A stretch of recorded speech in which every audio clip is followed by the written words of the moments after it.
अनुष्ठित healthy life जोग महाविद्यालय पक्षर माँ गछटिए कार्यक्रम विभिन्न स्थान में करागला 1000 ऊर्ध्व वृक्षरोपण।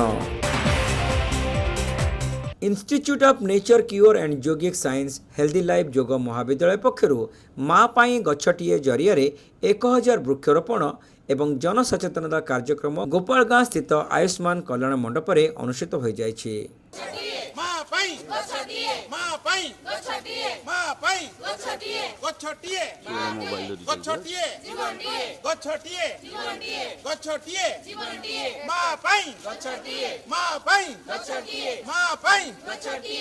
ଏହି କାର୍ଯ୍ୟକ୍ରମରେ ବାଲେଶ୍ୱର ପୌରାଧ୍ୟକ୍ଷା ସବିତା ସାହୁ ମୁଖ୍ୟ ଅତିଥି ଭାବେ ଯୋଗଦେଇ କାର୍ଯ୍ୟକ୍ରମକୁ ଉଦ୍ଘାଟନ କରିବା ସହ ହେଲ୍ଦି ଲାଇଫ୍ ଯୋଗ ମହାବିଦ୍ୟାଳୟର ଜାତୀୟ ସେବା ଯୋଜନାର ଆଭିମୁଖ୍ୟକୁ ଭୂୟସୀ ପ୍ରଶଂସା କରିଥିଲେ। ବାଲେଶ୍ୱର ସହରର ଖାଲି ପଡ଼ିଥିବା ଜାଗାରେ ବୃକ୍ଷରୋପଣ କରିବା ପାଇଁ ସେ ଅନୁମତି ଦେଇଥିଲେ। ଡକ୍ଟର କାଳୀପଦ ପଣ୍ଡା ମୁଖ୍ୟ ବକ୍ତା ଭାବେ ଏହି କାର୍ଯ୍ୟକ୍ରମରେ ଯୋଗଦେଇ ପରିବେଶ ସୁରକ୍ଷା ପାଇଁ ବୃକ୍ଷରୋପଣର ଆବଶ୍ୟକତା ଉପରେ ଆଲୋକପାତ କରିଥିଲେ। अखिलेश यादव जो मुख्यमंत्री थे से एक दिन में 10 लाख गछ लगाई से भाव मध्य प्रदेश सरकार सरकारी स्तर में उद्योग कर एक दिन में 11 लाख गछ लगाई किंतु से लेखिका से कहते 11 लाख 10 लाख रेकर्ड करवा ना वार्ता दबा ना 11 लाख 10 लाख भर 1000 गछ को आम बची पारे कि से प्रश्नवाची से लिखिं लेखिका। ध्वनि प्रतिदिन निर्देशक सृष्टिधर परिडा ଏହି କାର୍ଯ୍ୟକ୍ରମରେ विशेष सम्मानित अतिथि भाव जोगदे परिवेश एवं प्रकृतिर सुरक्षा को दायित्व भाव ग्रहण करी एहार सुरक्षा पाई सबु महलरू चेष्टा करने को समस्त को आह्वान देथिले। अनुष्ठान निर्देशक तथा जातीय सेवा योजनार कार्यक्रम अधिकारी डॉक्टर चित्तरंजन साहू रक्तदान एवं वृक्षरोपण भली कार्यर आवश्यकता एवं उपादेयता संपर्क में समस्त को सूचना देथिले।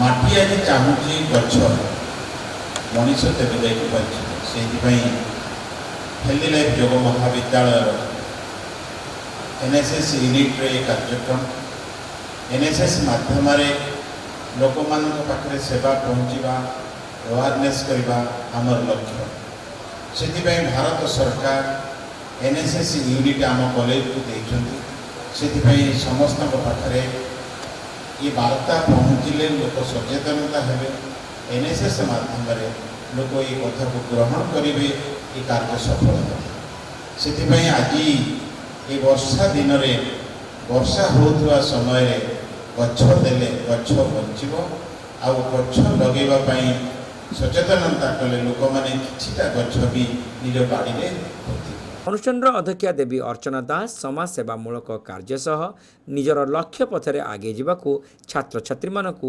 परामर्श देथिले। परिवेश सुरक्षा एनएसएस यूनिट काम करुछि उत्कर्ष यूनिवर्सिटी ऑफ कल्चर संस्कृति विश्वविद्यालय द्वारा आमको अनुमोदित मिलता भारत सरकार अनुमोदन अनुसार आम आर वर्ष में 2500 गछ रेमपुर पड़िया आ गोटे पुस्तकम है तालपदा पंचायतर तालपदार गोटे गछरोपण कार्यक्रम अलरेडी से किसी गछ पड़े जाइए तालपदा। यह अवसर में अतिथि माने छात्र छात्री मानकू प्रमाण पत्र प्रदान करथिले। अध्यापिका कांति कृष्ण पाणिग्राही सभा परिचालना करथिबा बेले अध्यापिका अनिता मिश्र कार्यक्रम परिचालना रे सहयोग करथिले। शेष में अध्यापक अभिषेक दास समस्त को धन्यवाद अर्पण करथिले।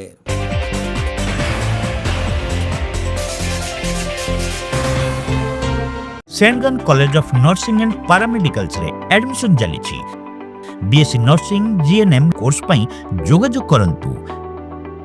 Saint John college of nursing and paramedicals mission compound Baleshwar.